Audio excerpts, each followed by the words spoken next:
আসসালামু আলাইকুম, কেমন আছেন সবাই? আশা করি সবাই ভালো আছেন। তো জীবন থেকে নেয়া এপিসোডের আজকে 25তম পর্ব। তো আজকের পর্বে আমরা যে গল্পগুলো শেয়ার করব আশা করি আপনাদের ভালো লাগবে। তো চলুন বেশি দেরি না করে আজকের গল্পগুলো শুরু করা যাক। আমার নাম অপূর্ণতা। এটা মা বাবা কেউই রাখেনি। যখন থেকে বুঝতে শিখেছি তখন থেকেই মনে হয়েছে সব অপূর্ণতা নিয়েই আমার জন্ম হয়েছে। আমার বয়স হবে 23 থেকে 24 বছর।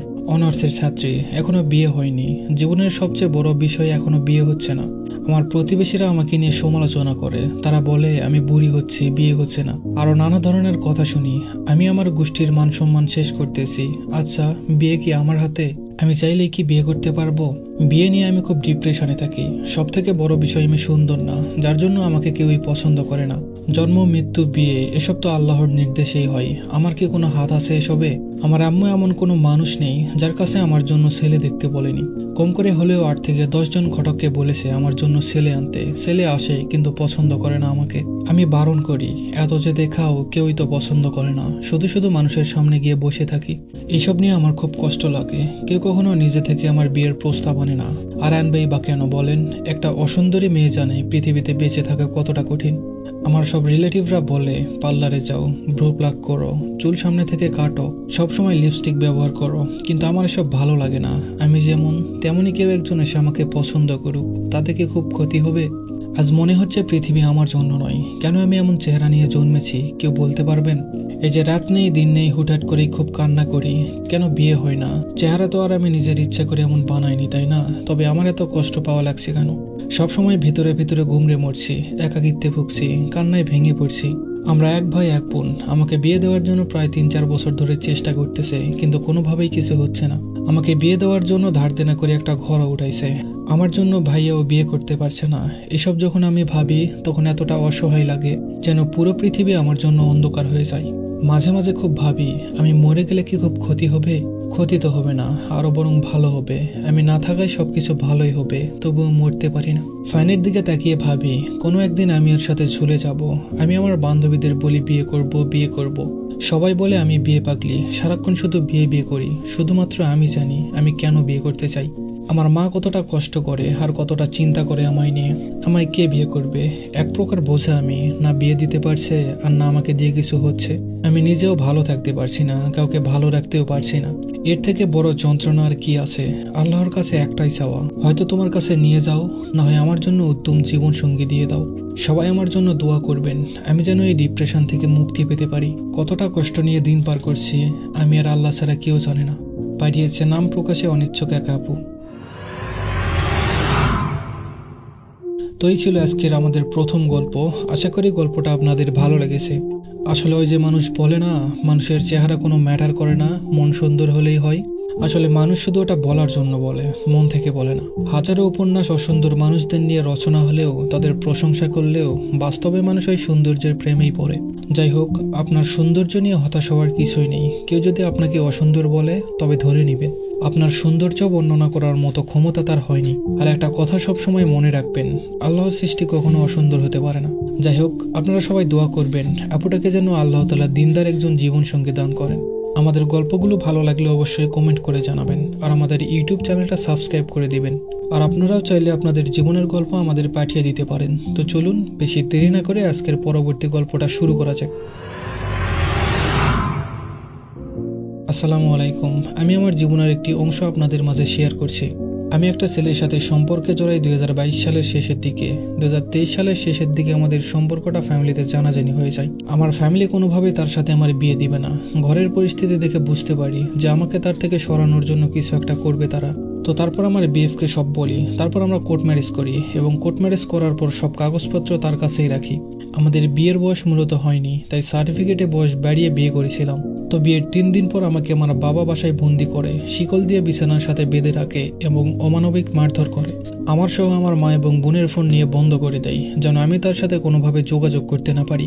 তার সাথে সম্পর্ক থাকাকালীন আমার কখনো একদিনের জন্য কথা বলা বন্ধ করিনি। তো একদিন যাওয়ার পরেও যখন ফোন বন্ধ ছিল, পরে সে আমার বাসার নাম্বারে ফোন দেয় এবং শেষ পর্যন্ত আমার বাবাকে ফোন করে। তো আমার বাবা তাকে অনেক কথা বলে নাম্বারটা ব্লক করে দেয়। তার তখন এসএসসি পরীক্ষা ছিল। পরীক্ষা দিয়ে বাকি সবটা সময় সে আমার বাসার সামনে দাঁড়িয়ে থাকতো, যেটা আমি জানালা দিয়ে দেখতাম। পরে আমার বাবা আমাকে অন্য একটা রুমে নিয়ে যায়। সব দিক থেকে দরজা জানালা অফ করে আটকিয়ে রেখেছিল। আমি গলায় দড়ি দিতে চেয়েছিলাম, তাই বিছানার সাথে বেঁধে রাখে। এভাবে 6-7 দিন যাওয়ার পর আমাকে ওই রুম থেকে ছাড়ে। অন্য রুমে শুধু হাত পায়ে শিকল দিয়ে রেখেছিল। 9 দিনের দিন আমার বাবা আমাকে মেরে ফেলার চেষ্টা করেছিল, কারণ আমি বলেছিলাম যে আমি অন্য কাউকে বিয়ে করব না। কিন্তু আমার বাবা এই বলে বাসা থেকে বের হয় যে আমি ছেলেকে নিয়ে বাসায় আসছি, বাসায় তোদের বিয়ে দিব। আমার আপুকে বাবা ফোন দিয়েছিল, কারণ সে অনলাইনে ক্লাস করতো। তো সেদিন রাতেই কোনোভাবে আমি আপুর কাছ থেকে ফোন নিয়ে তাকে মেসেজ করি যে কোথায় তুমি। তখন সে বলে আমি তোমার বাসার সামনেই আছি। তখন আমি ওয়াশরুমে যাওয়ার কথা বললে আপু আমাকে বিছানা থেকে শিকল খুলে দেয় এবং ওয়াশরুমে যাওয়ার কথা বলে। কোনোভাবে আমি গেটের তালা খুলে বাসা থেকে বের হই, এভাবে শিকল বাঁধা অবস্থাতেই। তখন সে বাসার গেট থেকে আমাকে কোলে করে নিয়ে চলে যায়। বিশ্বাস করেন, তার মুখের দিকে তাকানো যাচ্ছিল না। দেখে মনে হচ্ছিল এ কয়দিন সে না খেয়েছিল। আলহামদুলিল্লাহ, বিয়ের 1 বছর চলে গেছে। এখন সবার সাথে যোগাযোগ আছে, বাবার সাথে ছাড়া। তিনি আমার সাথে যোগাযোগ করতে চেয়েছিলেন, কিন্তু আমি কথা বলিনি। আমার হাজব্যান্ড বিয়ের প্রথম 3 মাস আমাকে রান্না করে খাইয়েছে এবং শিখিয়েছে কিভাবে কি করতে হয়। সে না খেয়ে থেকেছে, তবুও আমাকে এনে খেতে দিয়েছে। 1 বছর চলে গেছে, এখনো সে আমার কাপড় ধুয়ে দেয় ফ্যামিলির সামনেই। আমার কাজে অনেক হেল্প করে। সে বাইরে বন্ধুদের সাথে বসে 1 প্লেট বিরিয়ানিও খায় না, বাসায় নিয়ে চলে আসে। একটা চকলেট কিনলেও বাসায় নিয়ে আসে। ওর রাগ একটু বেশি, তবে ভালোবাসারও কোনো কমতি নেই। সবচেয়ে বড় কথা, আমার অনেক ব্যাড রেকর্ড ছিল, যেগুলো সে জানা সত্ত্বেও আমাকে বিয়ে করেছে। আমার মনে হয় না এত কিছু জানার পর আমি কারো কাছে এত ভালোবাসা পেতাম। সে আমাকে এত বিশ্বাস করে, যেটা বলার বাহিরে। এক কথায় অন্ধবিশ্বাস। ইনশাল্লাহ আমি তার বিশ্বাস কখনোই ভাঙবো না। আমিও তাকে অসম্ভব ভালোবাসি। গল্পটা তাদের জন্য যারা বলে ফ্যামিলির জন্য ভালোবাসা পূর্ণতা পায় না। এমন কঠিন সিচুয়েশনেও আমি তার সাথে যেতে পেরেছি। আসলে ভালোবাসলে সবই সম্ভব। তো এই ছিল আজকের আমাদের দ্বিতীয় গল্প। আশা করি গল্পটা আপনাদের ভালো লেগেছে। আসলে শুধু ভালোবাসি বললেই হয় না, সব খারাপ পরিস্থিতিতে প্রিয় মানুষটার পাশে থেকে তাকে আপন করে নিতে হবে। যাই হোক, গল্পটা ভালো লাগলে অবশ্যই কমেন্ট করবেন। আর নতুন নতুন গল্প পেতে অবশ্যই আমাদের ইউটিউব চ্যানেলটা সাবস্ক্রাইব করে দিবেন।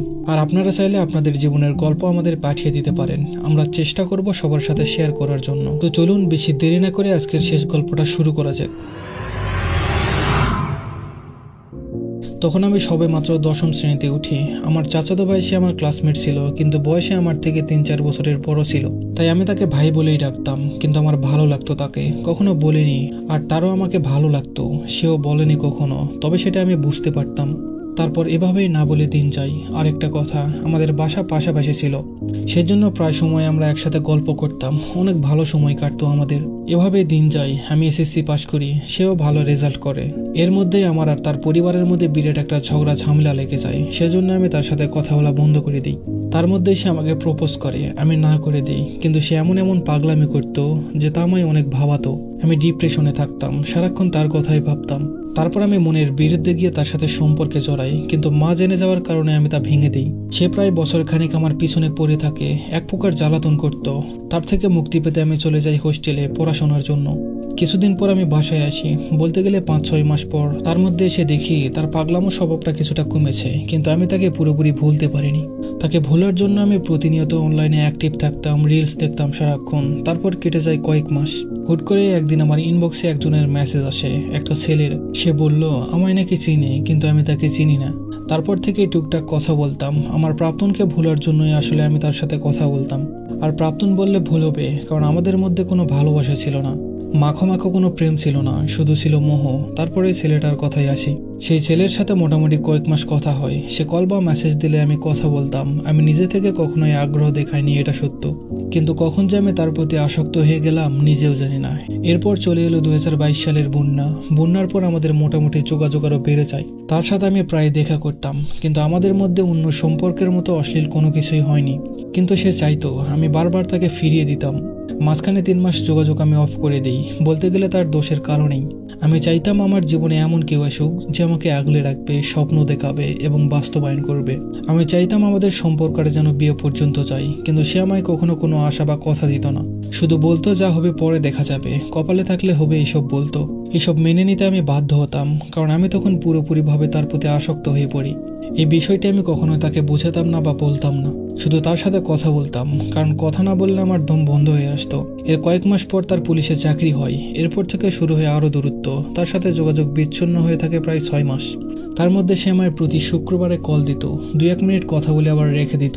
তবুও আমি মানিয়ে নিতাম আর নিজেকে বুঝাতাম যে ট্রেনিং শেষ হলে সব ঠিক হয়ে যাবে, কিন্তু হয়নি আজও। ও আসল কথা বলতে তো ভুলেই গেছি, আমার যে চাচাতো ভাই ছিল সে ওই ছেলেকে বলেছে আমাকে পড়ানোর জন্য, মানে দুজন মিলে বাজি ধরেছিল আমায় নিয়ে। আমি সেটা শেষে জানতে পারি যখন কিনা আমি ধ্বংসের শেষ প্রান্তে। আমি বুকে হাত রেখে বলতে পারবো আমি তাকে কিছু দিতে পারছি কিনা বলবো না, কিন্তু আমি সেই সম্পর্কে সৎ ছিলাম একদম।